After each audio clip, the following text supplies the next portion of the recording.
ठीक है, आवाज आ रही है मेरी? Yes, sir. चलो गुड। ठीक है बेटा, आज अल्हम्दुलिल्लाह after long break we are going to start our new chapter and that is enzyme. In the previous class we talked about the bulk transport and we have closed the 3 chapters. So we have discussed about the cell structure and microscopy.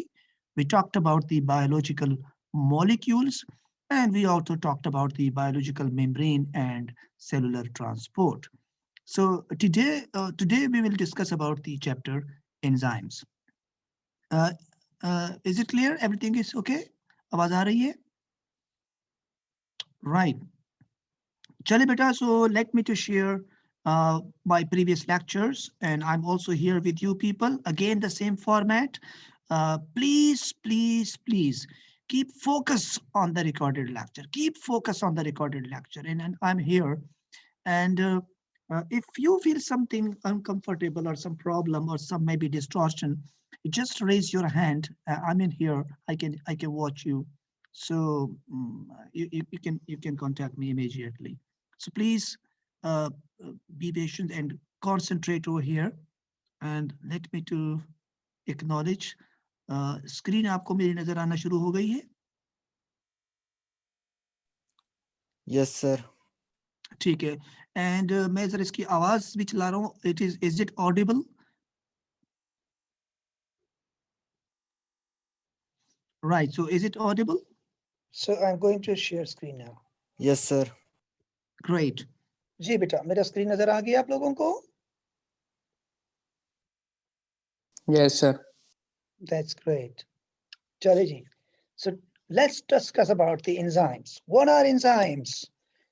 All enzymes are globular proteins in nature, and you know about the globular protein. What are they? We discuss in detail about in the chapter 2 about the globular protein.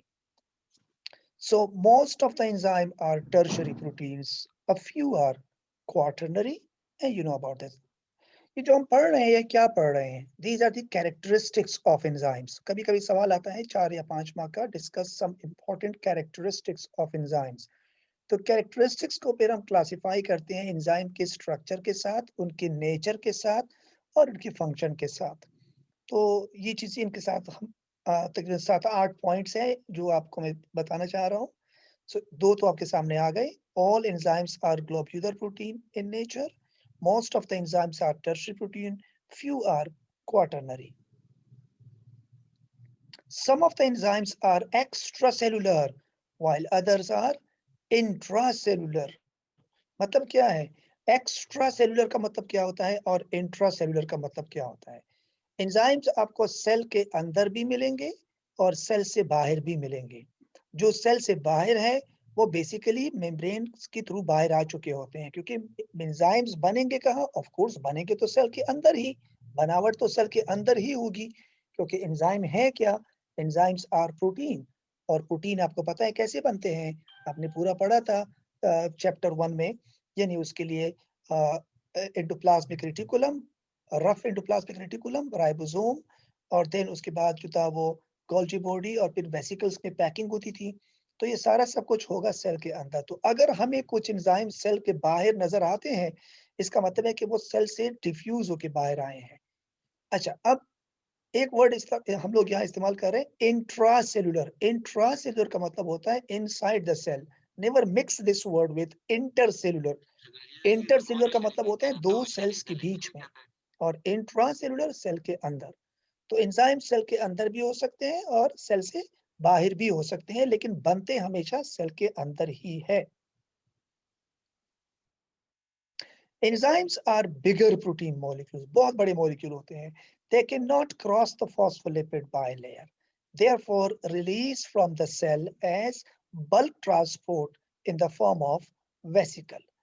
Enzyme अगर individually हम किसी enzyme को पास कराना चाहे phospholipid से, तो बड़ा मुश्किल काम होता है. इसलिए एंजाइम्स को एक पर्टिकुलर वेसिकल के अंदर पैक किया जाता है. और वेसिकल मैंने पिछली क्लास में आपको समझाया था एक्सो और एंडोसाइटोसिस में, कि जो कि वेसिकल का अपना एक मेम्ब्रेन होता है और वो भी फॉस्फोलिपिड से बाइलेयर से बना होता है.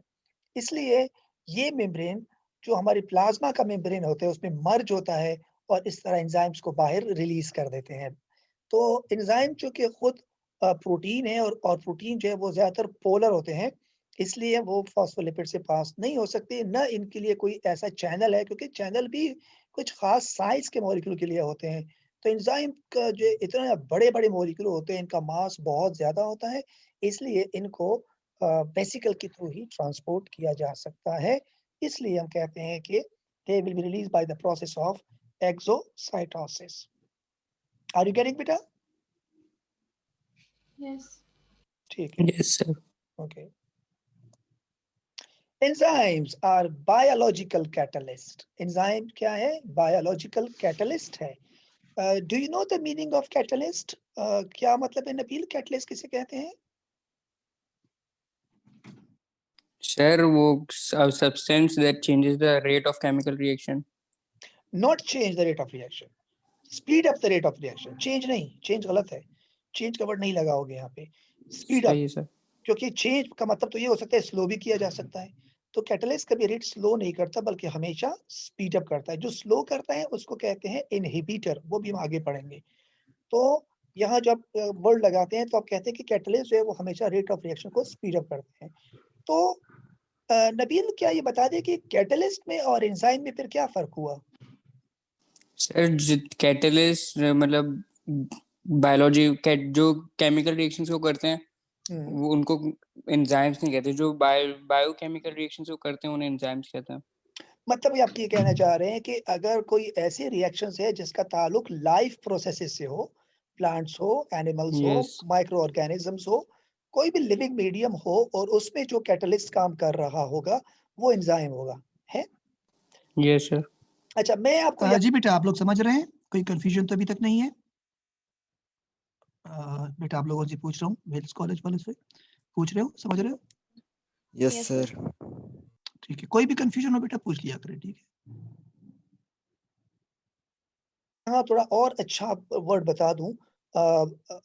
कैटलिस्ट में और एंजाइम में जो बड़ा फर्क है वो ये है कि all enzymes are made up of protein, but all catalysts are not made up of protein. For catalyst, it is not necessary to be made up of protein, but for enzyme, it is necessary that it must be made up of protein.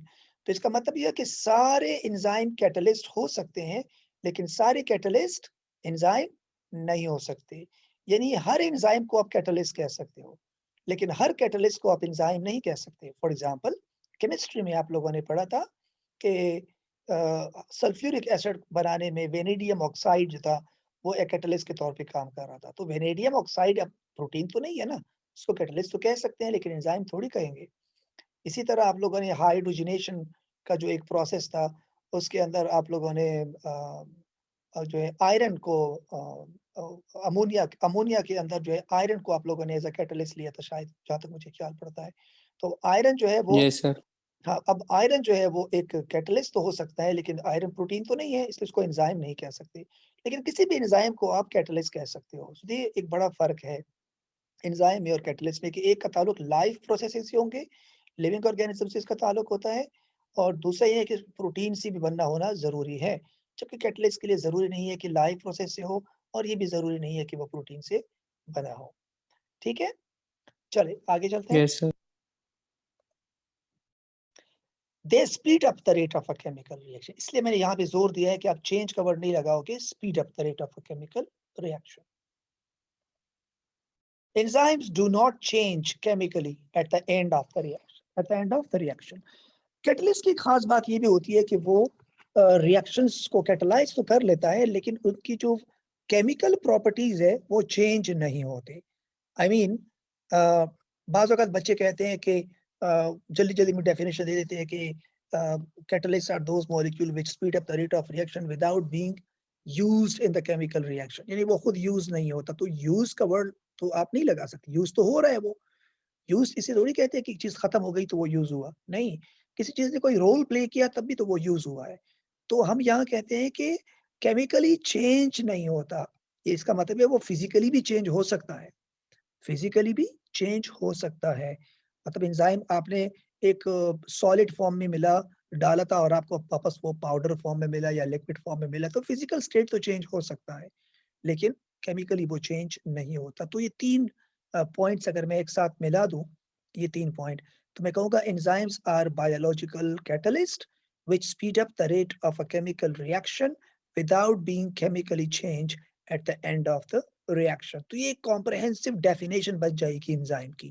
तो आप कह सकते हैं enzymes are biological catalysts that speed up the rate of a chemical reaction without being chemically changed at the end of the reaction. अच्छा जी, अगला characteristic. They are reused multiple times, so their synthesis is not so frequent. जो कि एक enzyme बार बार use हो सकता है, एक बार product बनाया वापस आके दूसरे रिएक्टेंट के साथ, तीसरे के साथ, चौथे के साथ, एक एंजाइम मल्टीपल टाइम यूज हो सकता है, इसलिए जल्दी जल्दी एंजाइम्स को बनाने की जरूरत नहीं पड़ती। अगर फॉर एग्जांपल एक एंजाइम एक बार यूज होने के बाद दोबारा इस्तेमाल के काबिल ना होता, तो हमें फिर एंजाइम जल्दी जल्दी बनाने पड़ जाते और बहुत सारे एंजाइम बनाने पड़ते। लेकिन जो कि ये बार मल्टीपल टास्क परफॉर्म करते हैं, मतलब मल्टीपल टाइम्स अपना टास्क परफॉर्म करते हैं, इसलिए इनकी सिंथेसिस इतनी फ्रीक्वेंट नहीं होती। Small volume of enzyme can catalyze huge masses of substrate and therefore also require in less quantity. तो एक तो एंजाइम हमें जल्दी जल्दी बनाने की जरूरत नहीं पड़ती, और अगर बनाती भी है तो बहुत कम क्वांटिटी में एंजाइम बनाते हैं, क्योंकि आपको पता है कि एंजाइम का एक मॉलिक्यूल जो है वो लाखों और हजारों सबस्ट्रेट के मॉलिक्यूल को कैटलाइज कर सकता है, इसलिए हमें बहुत कम एंजाइम चाहिए होता है huge mass of the substrate को, चूंकि वो कैटलाइज करता है। इसलिए हमारी बॉडी जो है वो कभी भी डिफिशिएंट नहीं होती एंजाइम के अंदर, कभी कभी नहीं आती। वरना अगर एंजाइम कम होगा बॉडी में या एंजाइम नहीं होगा, तो बॉडी के बहुत सारे रिएक्शन जो है वो मल्टीटास्क रिएक्शंस होते हैं जो साइकिल में घूम रहे होते हैं, और अगर एक एंजाइम अपना काम करना छोड़ देगा तो आगे सब वो पूरा का पूरा प्रोसेस जो है वो अफेक्ट होगा। इसलिए एंजाइम हमें ज्यादा जल्दी भी नहीं चाहिए और इसकी जो क्वांटिटी है वो भी कम चाहिए। दोनों बेनिफिशियल पॉइंट्स हो गए in the sense of enzyme activity.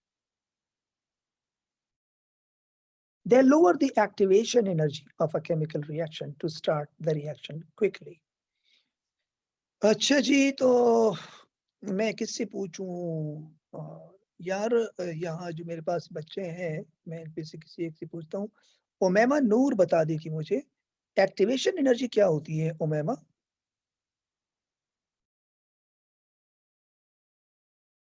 जी उमैमा बच्चा बताओ क्या होती है एक्टिवेशन एनर्जी।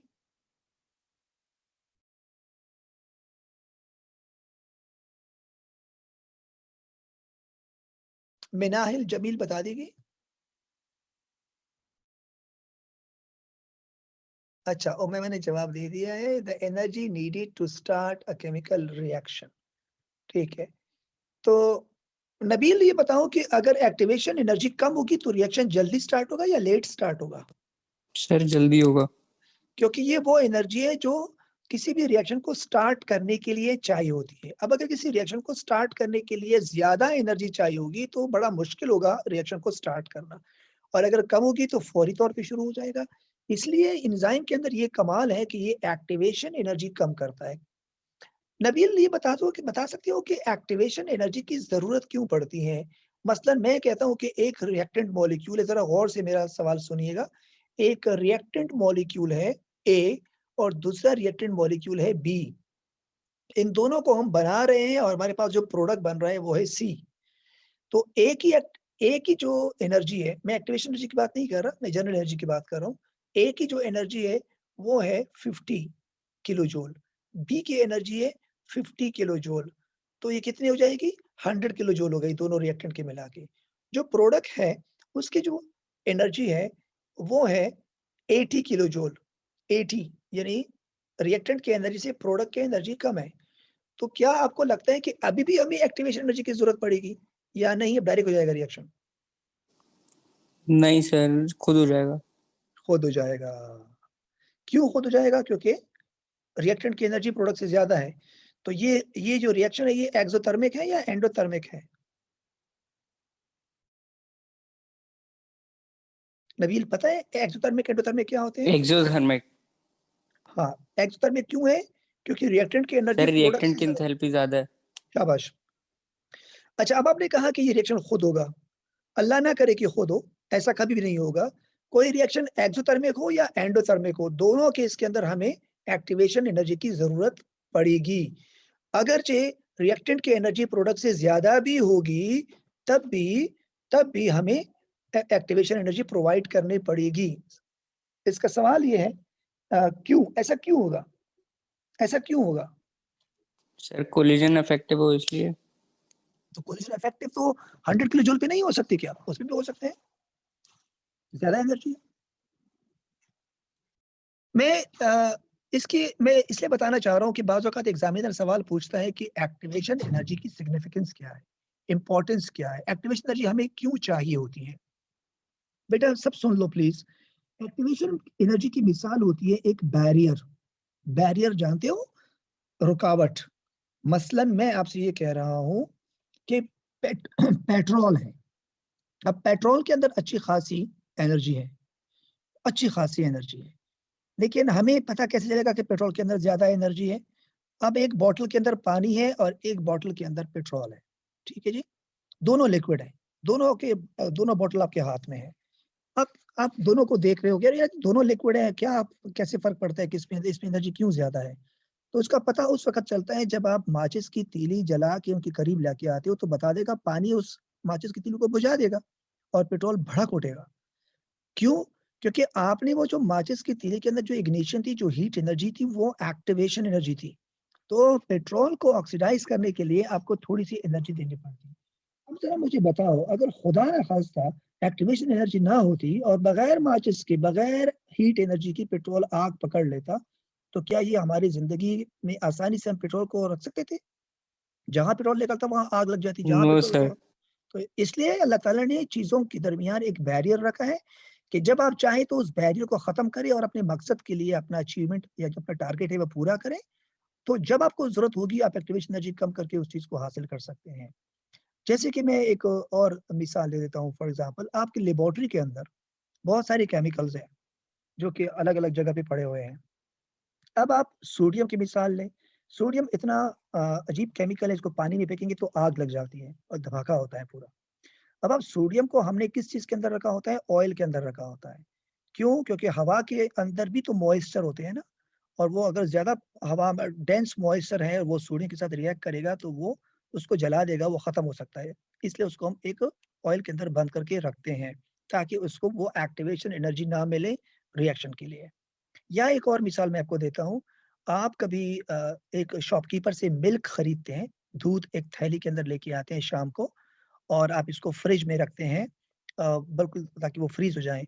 सुबह चाय बनाने के लिए आप इसको दोबारा मेल्ट करते हैं और फिर चाय बना लेते हैं। अब अगर किसी वजह से आपने वो दूध का थैला किचन में रख के भूल गए, फ्रिज में नहीं रखा, सुबह जब आप उठते हैं तो वो थैले के अंदर दूध जो है वो खराब हो चुका होता है। क्यों खराब होता है? क्योंकि मिल्क के अंदर होता है बैक्टीरिया, और वो बैक्टीरिया क्या करता है, जो मिल्क के अंदर लैक्टोज होता है, उसको कन्वर्ट करता है लैक्टिक एसिड में। और ये कौन करता है? बैक्टीरिया। अच्छा, इसके लिए चाहिए होता है एक एंजाइम, और उस एंजाइम के लिए चाहिए होती है एक टेम्परेचर। वो टेम्परेचर एक एक्टिवेशन एनर्जी होती है, हीट एनर्जी। जब आप मिल्क को फ्रिज में रखते हैं तो आप इसको इतना ठंडा करते हैं कि वो जो एक्टिवेशन एनर्जी है वो प्रोवाइड नहीं कर पाते, इसलिए एंजाइम एक्टिव नहीं होता और आपका मिल्क जो है वो सोर नहीं होता, खराब नहीं होता, क्योंकि आपने एक्टिवेशन एनर्जी प्रोवाइड नहीं की। तो बाज़ औक़ात एक्टिवेशन एनर्जी को रोकना या बाज़ औक़ात एक्टिवेशन एनर्जी प्रोवाइड करना हम अपने सिग्निफिकेंस पे डेली ज़िंदगी में इस्तेमाल कर सकते हैं। क्योंकि अगर एक्टिवेशन एनर्जी ना होती तो फिर कोई भी रिएक्शन हमारे कंट्रोल में नहीं होता। Are you getting now? Yes sir.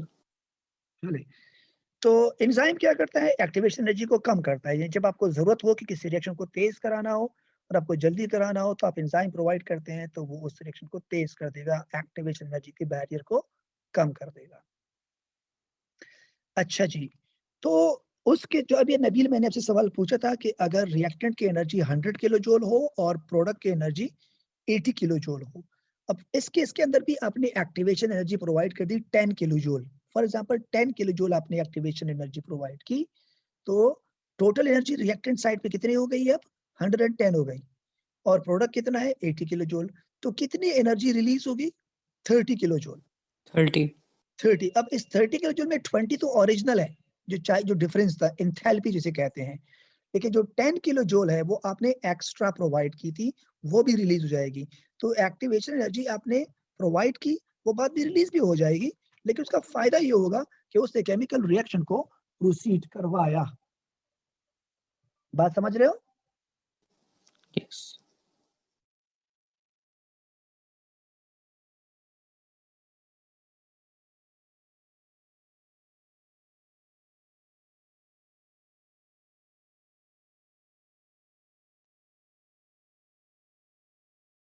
चले बेटा आगे चले।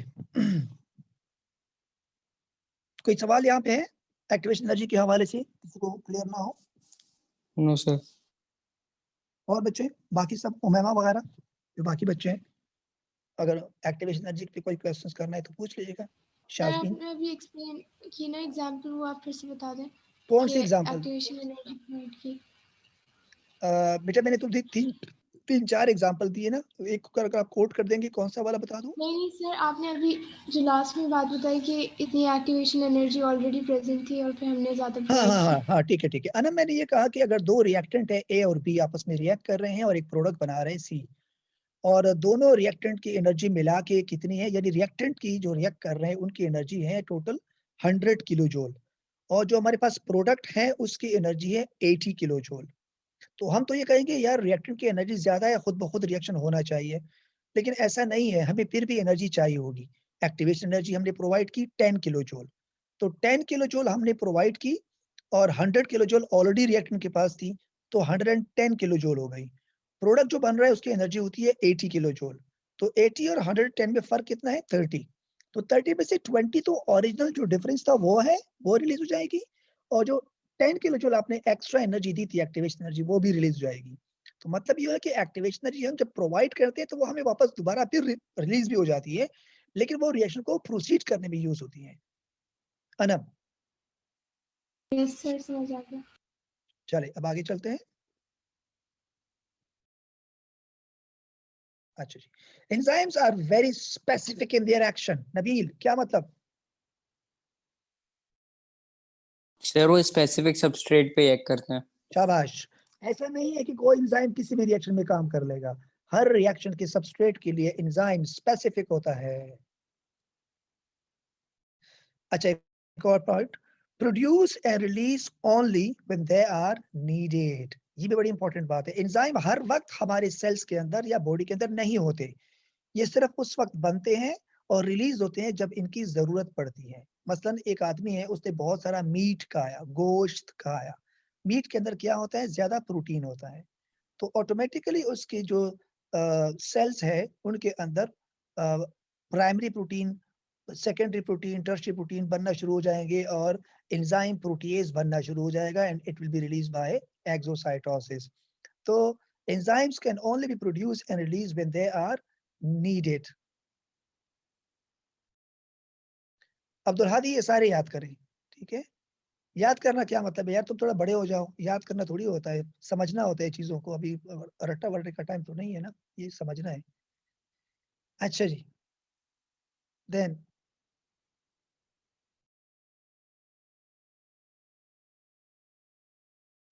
Now we will discuss another point. ये सारी कैरेक्टरिस्टिक्स हो गए जो आपने पढ़े। अब हम इन कैरेक्टरिस्टिक के कुछ पॉइंट्स उठा के उसको फर्दर एक्सप्लेन करने जाएंगे। तो पहला पॉइंट है हमारा एंजाइम्स एंड स्पेसिफिसिटी। एंजाइम्स कैसे स्पेसिफिक होते हैं डिफरेंट सबस्ट्रेट के लिए, वो हम डिस्कस करने जा रहे हैं, प्लीज फोकस कीजिएगा। Enzymes are quite specific in their action. I mean, each substrate molecule has its own enzyme to work. Enzymes are globular protein having a three-dimensional shape with certain depressions on their surfaces known as active sites. ये आप लोगों ने O level के अंदर पढ़ा था कि enzyme जो है वो एक ग्लोब्यूलर स्ट्रक्चर होता है, गोल बॉल की तरह, और कुछ जगह इसके भी बाज जगहों पे इन पे डेंट होता है। डेंट जानते हो ना? डेंट का मतलब होता है थोड़ा सा अंदर की तरफ बेंड हो जाना, डिप्रेशंस होती है इसके ऊपर। डेंट मतलब जिस तरह गाड़ी का डेंट होता है, तो डेंट या depressions on this 3D surface के ऊपर होती है, जिसको हम एक्टिव साइट्स कहते हैं। The active sites are normally made up of 8 to 12 amino acids only and are the major functional unit of molecule. बेटा एंजाइम के एक मॉलिक्यूल के अंदर हजारों अमाइनो एसिड होते हैं, बड़ा मॉलिक्यूल है, thousands of amino acids या hundreds of amino acids, लेकिन उसके अंदर जो काम की जगह होती है वो सिर्फ 8 या 12 अमाइनो एसिड से बना होता है। एक एक्टिव साइट के अंदर 8 से लेके 12 अमाइनो एसिड होते हैं और इसी के अंदर सारा कमाल होता है।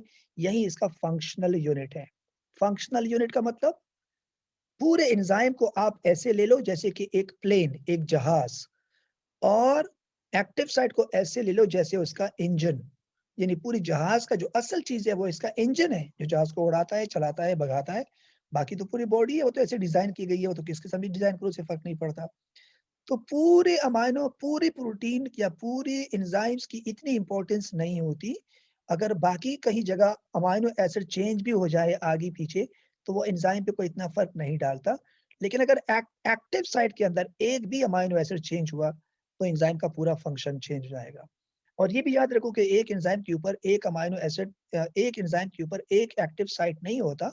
इट डिपेंड्स अपॉन, बाज एंजाइम के ऊपर बहुत सारे एक्टिव साइट्स होते हैं और वो बहुत सारी सबस्ट्रेट को एक वक्त में कैटालाइज कर सकते हैं। तो यहाँ ये बात याद रखो कि एंजाइम्स के ऊपर डिप्रेशंस होते हैं और एक डिप्रेशन जो है या एक एक्टिव साइट 8 से लेके 12 अमाइनो एसिड से बना होता है और मेजर फंक्शनल यूनिट होता है। अच्छा, कमाल क्या है इसमें? The shape of these active site is specific to the substrate molecule and make hydrogen bonds with the R group of the amino acid in the region of active site to form enzyme substrate complex. क्या कह रहा है? कह रहा है कि जो substrate का मॉलिक्यूल होगा वो एक्टिव साइट पे आके एक्टिव साइट के अंदर जो अमाइनो एसिड होगा उसके आर ग्रुप के साथ हाइड्रोजन बॉन्ड बना देता है जिससे बन जाता है एंजाइम सबस्ट्रेट कॉम्प्लेक्स। तो जिस तरह आप लोगों ने ओ लेवल के अंदर लॉक एंड की हाइपोथेसिस पढ़ा था समझाने के लिए, उसमें जो सबस्ट्रेट था वो लॉक था या की थी?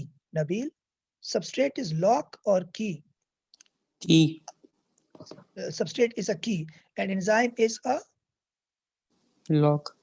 अच्छा, अच्छा ठीक है। अब एंजाइम को हम लॉक क्यों समझते हैं? बिकॉज एंजाइम लॉक बड़ा होता है या की बड़ी होती है? यूजुअली लॉक बड़ा होता है। एंजाइम के मॉलिक्यूल जो है वो बहुत बड़े होते हैं। तो एंजाइम आके सबस्ट्रेट के ऊपर फिट नहीं होता बल्कि सबस्ट्रेट आता है एंजाइम के अंदर फिट होता है। तो जिस तरह एक चाबी आती है एंजाइम एक लॉक के अंदर, लॉक नहीं आता चाबी के पास बल्कि चाबी आती है। इसी लिए हम सबस्ट्रेट को क्या बोलते हैं? की, और एंजाइम को कहते हैं लॉक। और तीसरी बात ये है कि एंजाइम के अंदर एक्टिव साइट होते हैं ना, तो जो चाबी की कॉम्प्लीमेंट्री ग्रूव्स होती है वो ग्रूव्स लॉक के अंदर बनी होती है और उन ग्रूव्स के अंदर जाके की फिट होती है। तो इसलिए हम एंजाइम को एज अ लॉक कंसिडर करते हैं। शेप बड़ा होता है और चाबी उसके पास आके बैठती है। यहाँ ये कह रहे हैं कि जो सबस्ट्रेट एंजाइम के एक्टिव साइट पे बैठता है तो एक्टिव साइट के अंदर जो अमाइनो एसिड होता है उस अमाइनो एसिड का जो आर ग्रुप होगा उसके साथ हाइड्रोजन बॉन्ड बनाने के बाद एंजाइम सबस्ट्रेट कॉम्प्लेक्स बनेगा। Enzyme substrate complex is a transitional stage. Transitional stage कहते हैं उस स्टेज को जो कि चेंज होता हो, बहुत थोड़ी देर के लिए रहता हो और फिर फौरन खत्म हो जाए। तो ये माइक्रो सेकंड की कहानी होती है, माइक्रो सेकंड की, मिली सेकंड की तकरीबन। यानी एक एंजाइम सबस्ट्रेट जब बनता है तो वो मिली सेकंड के अंदर टूट जाता है फौरन।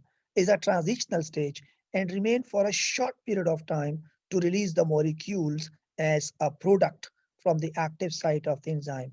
तो ये एक्टिव साइट के अंदर कुछ ऐसा कमाल जरूर है कि जब सबस्ट्रेट का मॉलिक्यूल इसके साथ बाइंड होता है तो बाइंड होती ही वो उसकी जो सबस्ट्रेट मॉलिक्यूल होगा उसके अंदर कुछ ऐसी चेंज जरूर लेके आता है कि जिससे वो प्रोडक्ट मॉलिक्यूल में कन्वर्ट होता है।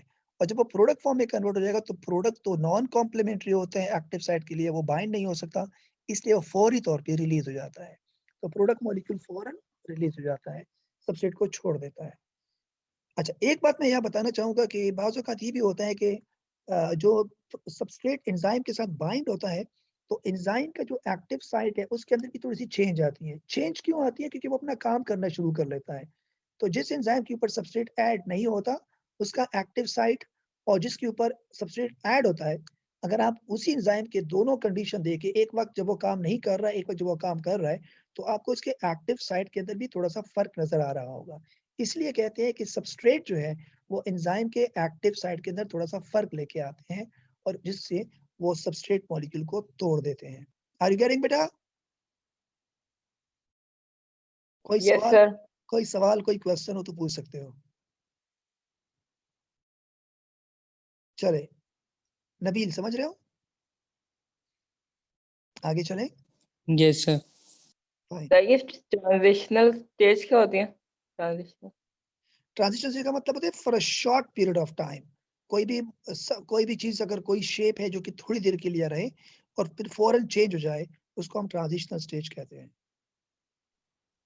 सर जी, सर ये जो एक्टिव साइट में चेंज आता है ये रिएक्शन के बाद भी रहता है, सिर्फ रिएक्शन जब हो रहा होता है तब चेंज आता है? No no no no, at the time of reaction होगा सिर्फ, यानी ये सिर्फ और सिर्फ एंजाइम सबस्ट्रेट कॉम्प्लेक्स के दौरान होगा।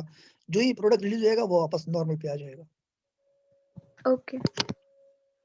चले जी, आगे चले। अच्छा, without its substrate an enzyme is a slightly different shape. देखो वही बात आ गई, without its substrate an enzyme is a slightly different shape. The substrate causes a conformational change और शेप चेंज। कन्फर्मेशनल चेंज का मतलब क्या होता है? एक ऐसा शेप के अंदर चेंज लेके आना जो कि कंफर्म करता हो कि अब ये सबस्ट्रेट को तोड़ेगा, मतलब रिक्वायर चेंज होगा। When the substrate enters the active site, जब सबस्ट्रेट एक्टिव साइट के अंदर एंटर होता है तो वो शेप को हल्का सा चेंज करता है। तो ये इसको एक और नाम देते हैं, इसको कहते हैं induced fit theory. Induced fit theory का मतलब क्या होता है? इंड्यूस का मतलब क्या होता है नबील? इंड्यूस्ड इंडक्शन से निकला है, मतलब किसी चीज को सर इनपुट देना। इनपुट देना, इन्फोर्स कर देना, बिल्कुल ठीक है ना। तो इंड्यूस्ड फिट थ्योरी का मतलब क्या होता है? इंड्यूस का मतलब तो आप समझ गए, फिट यानी यानी एंजाइम की शेप को ज्यादा फिट बना देना सबस्ट्रेट के लिए।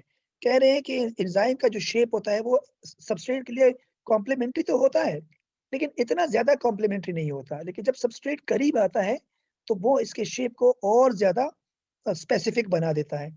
तो एक तो होती है लॉक एंड की। लॉक एंड की कहते हैं कि एंजाइम और सबस्ट्रेट एक दूसरे के लिए कॉम्प्लीमेंट्री होते हैं, पहले से ही होते हैं। इंड्यूस फिट थ्योरी क्या कहती है कि नहीं, पहले से नहीं होता, अगरचे कॉम्प्लीमेंट्री होता है लेकिन ज्यादा कॉम्प्लीमेंट्री नहीं होता, और जब सबस्ट्रेट उसके करीब आके पहुंचता है तो तब जाके वो इसको इंड्यूस कराता है कि उसका शेप और ज्यादा कॉम्प्लीमेंट्री हो जाए सबस्ट्रेट के लिए। तो इसलिए वो यहाँ कहते हैं कि without it substrate an enzyme is a slightly different shape. देखो, an enzyme is a slightly different shape, बल्कि मैं तो कहूंगा एंजाइम की बजाय एक्टिव साइट कहना चाहिए था। एनीवे, चले नेक्स्ट पॉइंट।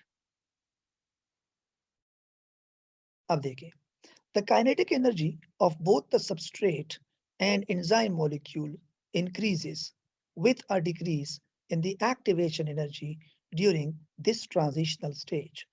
बेटा, जब सबस्ट्रेट एंजाइम के एक्टिव साइट पे आके अटैच होके हाइड्रोजन बॉन्ड बना देता है, इस दौरान काइनेटिक एनर्जी जो होती है वो ज्यादा हो जाती है किसकी?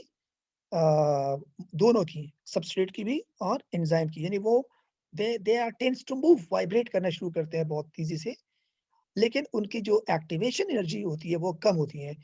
जाहिर सी बात है, एक्टिवेशन एनर्जी कम होती है जब भी तो काइनेटिक एनर्जी बढ़ती है, क्योंकि अगर एक्टिवेशन एनर्जी ज्यादा होती तो काइनेटिक एनर्जी कैसे बढ़ती? जाहिर सी बात है, काइनेटिक एनर्जी उस वक्त बढ़ती है जब रिएक्शन चल रहा हो, और एक्टिवेशन एनर्जी रिएक्शन को शुरू करा देता है। तो इसलिए हम कहते हैं कि एक्टिवेशन एनर्जी कम होती है उस स्टेज पे, जब जिस वक्त एंजाइम सबस्ट्रेट कॉम्प्लेक्स बनता है उस वक्त एक्टिवेशन एनर्जी कम होती है क्योंकि रिएक्शन शुरू कराना होता है, और दोनों की, सबस्ट्रेट की भी और एंजाइम की एक्टिवेशन एनर्जी बढ़ जाती है इस स्टेज के अंदर। Are you getting? Yes sir. Right, let's move. ये डायग्राम देखिएगा प्लीज, लुक एट दिस। ये एक एंजाइम और ये है सबस्ट्रेट, ठीक है। अच्छा, अब देखिए ये जो डॉट्स ऊपर लिखे हैं, अगर कोई एंजाइम ना हो, कैटलिस्ट ना हो, तो ये एक्टिवेशन एनर्जी को शो कर रहे हैं, बहुत ज्यादा होगी। इस वक्त आपकी एक्टिवेशन एनर्जी बहुत कम हुई और ये विद एंजाइम है, एंजाइम मौजूद है तो उसने एक्टिवेशन एनर्जी कम कर दी। ये एंजाइम सबस्ट्रेट कॉम्प्लेक्स बना और उसके बाद ये एंजाइम ने प्रोडक्ट को रिलीज किया। ये एनर्जी वैल्यू है। इस इक्वेशन के अंदर आप देख सकते हैं कि इनिशियल एनर्जी इतनी थी और इसको एनर्जी इतनी चाहिए थी। हालांकि प्रोडक्ट की एनर्जी रिएक्टेंट से कम है, आप देख सकते हैं। ये भी एक्सोथर्मिक रिएक्शन है अगर आप इस हिसाब से देखा जाए, लेकिन फिर भी इसको एडिशनल एनर्जी चाहिए थी। ये है सारी के सारी, मतलब अगर मैं यहाँ से एक लंबी लाइन खींचूं तो ये एक्टिवेशन एनर्जी है, ये एक्टिवेशन एनर्जी है। और इस वक्त एंजाइम ने एक्टिवेशन एनर्जी कम कर दी, रिएक्शन जल्दी प्रोसीड हुआ और हमारे पास प्रोडक्ट बना। समझ रहे हो बेटा? Yes sir. चले। Now, effect of temperature on enzyme activity. Temperature का enzyme के ऊपर क्या effect होगा? So, ये हम थोड़ा सा डिस्कस कर लेते हैं। An increase in temperature from 0 to 40 degrees Celsius, the rate of enzyme reaction linearly increases. बढ़ता जाता है, बढ़ता जाता है। अगर आप 0 से 40 तक के दरमियान जाते हैं। एक और बड़ी इंपॉर्टेंट बात, at each 10 degree rise. जी बेटा, समझ आ रहा है आप लोगों को? Any confusion? अभी तक क्लियर है? स्पेसिफिसिटी Yes, समझ में sir. आ गई? पूरी Yes, sir. स्पेसिफिसिटी के अंदर जो और खास तौर पे जो इंड्यूस फिट थ्योरी की बात की गई कि किस तरह एक्टिव साइट जो है वो चेंज होते हैं, तो ये they are very technical points and further now we are discussing about the effect of temperature and pH. So please focus it on. Thank you. In temperature, rate of enzyme reaction doubles, keeping other factors constant. क्या मतलब हुआ? क्या मतलब हुआ? नबील बताओ जरा क्या मतलब है? सर हर 10 डिग्री मतलब जैसे अगर 20 से 30 जा रहे हैं तो एंजाइम की रेट ऑफ एक्टिविटी मतलब रिएक्शन की डबल हो जाएगी। और अगर बाकी चीजें कांस्टेंट रहे रेट ऑफ रिएक्शन डबल हो जाएगा। अच्छा नबील, अगर एक रिएक्शन है वो आधे घंटे में खत्म हो रहा है, टेम्परेचर है 10 डिग्री सेंटीग्रेड, अगर मैं 20 करूंगा तो कितनी देर में खत्म होगा? 15 मिनट्स। एग्जैक्टली। अच्छा अगर मैं 30 करता हूं फिर 7.5 मिनट। समझ रहे हो? ऐसा ही है, ठीक है? Getting? Next, in increase in temperature increases kinetic energy of the reactant molecule as well as an enzyme molecule. तो reactant molecule जो आपके substrate है उनकी भी और enzyme की दोनों की kinetic energy बढ़ती है। जब kinetic energy बढ़ेगी तो molecule की movement बहुत तेज होगी, और बेटा जब movement बहुत तेज होती है, random movement, और एक कमरे के अंदर बहुत सारे पार्टिकल है जो बहुत तेजी से मूव कर रहे हैं, तो उनके टकराने के चांसेस बढ़ जाएंगे या कम हो जाएंगे? बढ़ जाएंगे। बढ़ जाएंगे। अब इनका जो टकराना होगा एंजाइम की और रिएक्टेंट मॉलिक्यूल की, ये भी दो तरह से टकराना होगा। एक को हम कहते हैं सक्सेसफुल कोलिजन, एक को कहते हैं अनसक्सेसफुल कोलिजन। क्या फर्क है इन दोनों के दरमियान नबील? सर सक्सेसफुल कोलिजन जब होती है जब एक्टिवेशन एनर्जी होती है, बाकी वैसे अनअफेक्टिव कोलिजन तो होती है। एक्टिवेशन एनर्जी किस वक्त हमें अचीव होगी दोनों केसेस के अंदर? जब रिएक्शन होगा सक्सेसिव कोलिजन के वक्त। तो बेटा तो सक्सेसफुल क्यों होगा? क्या इसके पीछे क्या रीजन है? देखो बेटा याद रखो, अगर एंजाइम और सबस्ट्रेट आपस हायर में टेम्परेचर पे सर। नहीं, सुनो, वो तो हायर दोनों के लिए है, सक्सेसफुल के लिए भी है, अनसक्सेसफुल के लिए भी है। देखो अगर एंजाइम और सबस्ट्रेट इस तरह टकराते हैं कि उनका जो एक्टिव साइट है वो राइट डायरेक्शन पे सबस्ट्रेट से टकराएं और बॉन्ड बनाएं, इसको कहते हैं सक्सेसफुल कोलिजन। तो देखो वो तो एक्टिवेशन एनर्जी तो बात की बात है ना, एंजाइम सबस्ट्रेट कॉम्प्लेक्स बनने की बात है। अब एंजाइम सबस्ट्रेट कॉम्प्लेक्स बनाने के लिए ये जरूरी है कि जो सबस्ट्रेट मॉलिक्यूल है वो एंजाइम के एक्टिव साइट से टकराएं। अब अगर कोई बहुत सारे पार्टिकल वो एंजाइम से हिट तो कर रहे हैं लेकिन उसके एक्टिव साइट से नहीं टकरा रहे हैं, एंजाइम की बॉडी के साथ किसी और जगह से टकरा रहे हैं, तो वो सक्सेसफुल कोलिजन नहीं होगा। तो चांसेस दोनों के बढ़ जाएंगे, सक्सेसफुल की भी और अनसक्सेसफुल की। तो जाहिर सी बात है जब आप कहते हैं कि टकराने के चांसेस बढ़ गए हैं तो उस पे सक्सेसफुल के भी चांसेस बढ़ जाएंगे। So the number of both successful the number of successful collision will be increases. जी जी हसन, बिल्कुल, active site to join substrate, सही है। तो नबील समझ रहे हो मेरी बात, क्या मैं क्या कह रहा हूँ? Yes sir.